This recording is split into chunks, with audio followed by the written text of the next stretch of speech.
Superheroes are illegal. We want to fight bad guys. It defines who I am. We're not saying you have... What? Someone on TV said it. Help me bring supers back into the sunlight. We need Elastigirl. Bye, sweetie. I'll watch the kids, no problem. That's not the way you're supposed to do it, Dad. They want us to do it this I don't way. know that way. Why would they change math? Math is math. Math is math. All over Dusseldorf. Duzzles are dozing. Their eyelids so heavy, they're drooping. I couldn't have done this if you hadn't taken over so well. I've got to succeed so she can succeed. Hello there, welcome to What the Flick. I am Christy, and that is Alonso, and that is Matt. And 14 years after the original Incredibles, we have another Incredibles. And that was one of the best movies in the Pixar universe for a long, long time. And the sequel is pretty great too. Matt, please tell us about it. Yeah, so this movie picks up right after the last one takes off, or I'm sorry, last one ends. And before I get into that, I'm gonna remind you that we partnered with Atom Tickets. So you can go to atomtickets.com, use the code WTF5, and you'll get $5 off your first purchase. All right, so The Incredibles 2 picks up immediately. You see them battling the Underminer, who still has the best tagline, I'm beneath you, but nothing is beneath me. And in the aftermath of that battle, you see the government and society at large still really sketchy on superheroes because they get blamed for all of the collateral damage. But then somebody comes along and offers Elastigirl a job and the possible opportunity to turn things around. She goes to work. Mr. Incredible has to stay home and be Mr. Mom. And, you know, hilarity ensues. I am not as high on this movie as you guys. Why is that?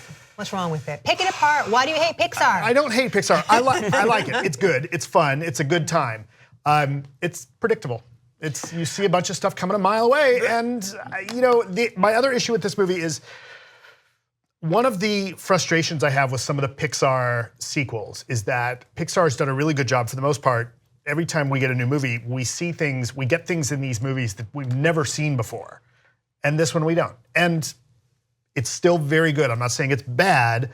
I think you're saying it's bad. I'm not saying it's bad. I feel like you're borderline saying it's bad. Okay, I'll say this. I like this movie a lot. It's super entertaining. There's a thing that Pixar does that's starting to drive me up the wall in terms of the way they map out their scripts. You know who the bad guy's gonna be. You know that there's gonna be a chase. You know there's gonna be sort of like then a secondary thing that actually ends the story. Like there is such a formula for these things, and it's like, obviously if you're 6, you don't care. And if you aren't looking at these movies the way we do, then you maybe didn't notice or it's whatever. But I find myself just going like, as much as like these movies are funny and clever and interesting, and I like the characters and they do cool things and they're visually interesting, I just also can sort of predict the things that are going to happen because it's a Pixar script. Right. Well, is it possible that the journey is the destination?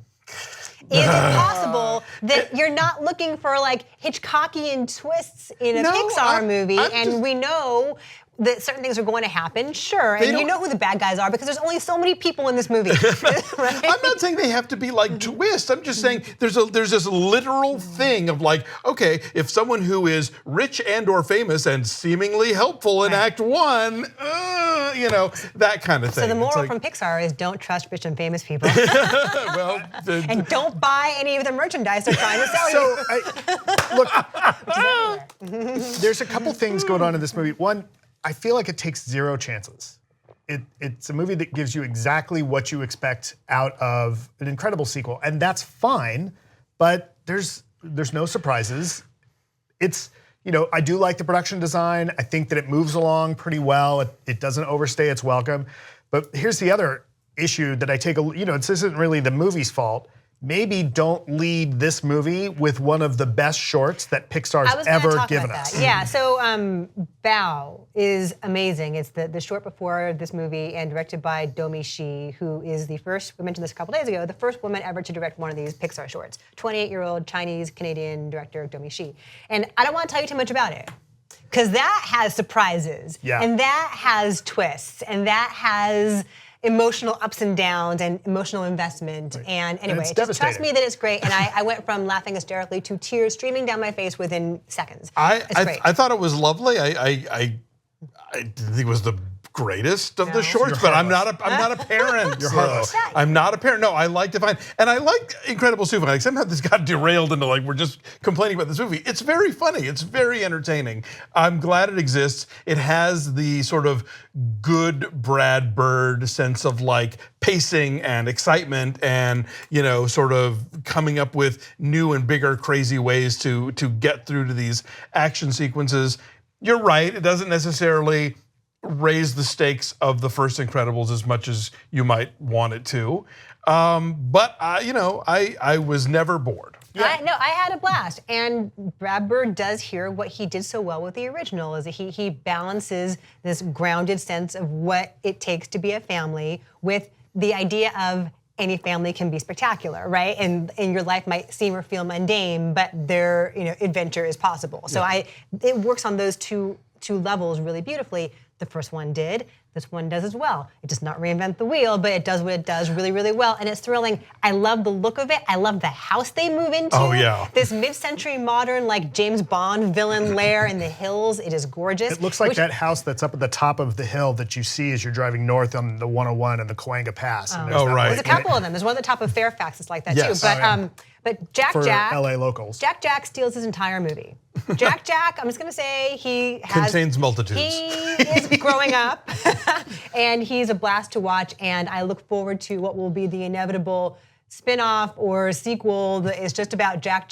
I want to see Jack go through puberty and try to navigate his various abilities with hormones and awkwardness. I want to give a shout out to the villain here. Yes. The mysterious villain here is the name is Screenslaver and hypnotizes people through TV screens.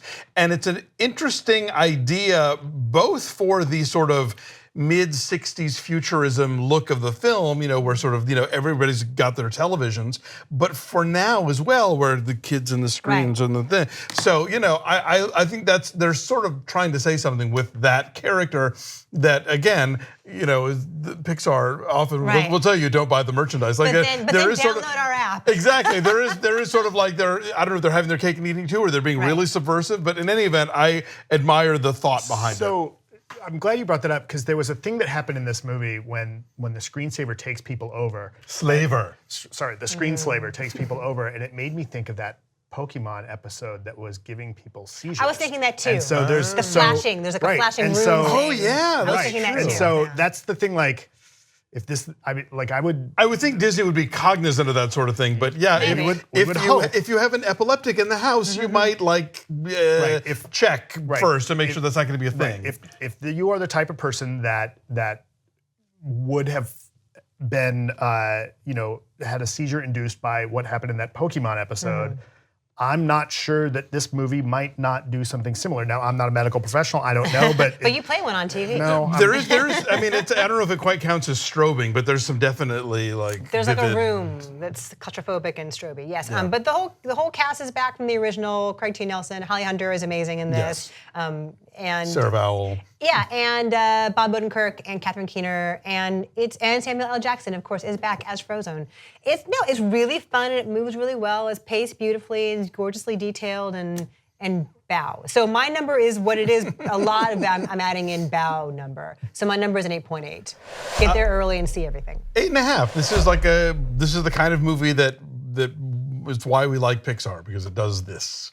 Yeah, I've given it a 7 for a movie that they were obligated to make. They did really, really well. What do you mean they were obligated? Why do you feel like it was not a little scrappy little labor of love? Because if they weren't bought by Disney, they wouldn't have made an incredible sequel. If Pixar was still independent, they would have not done this story. I guarantee you. Okay. Look, I like Toy Story 2 more than 1 and 3 more than 2. So I'm not, always against the idea of the sequels. Stop with the cars already, though. Well, you're going to get a 4. The Toy Story 4 is coming, all right, whether you want it or not. Bring it. So our number is an 8.1. It's 94% on the tomato meter. So in time for Father's Day, go see The Incredibles 2. Bye-bye.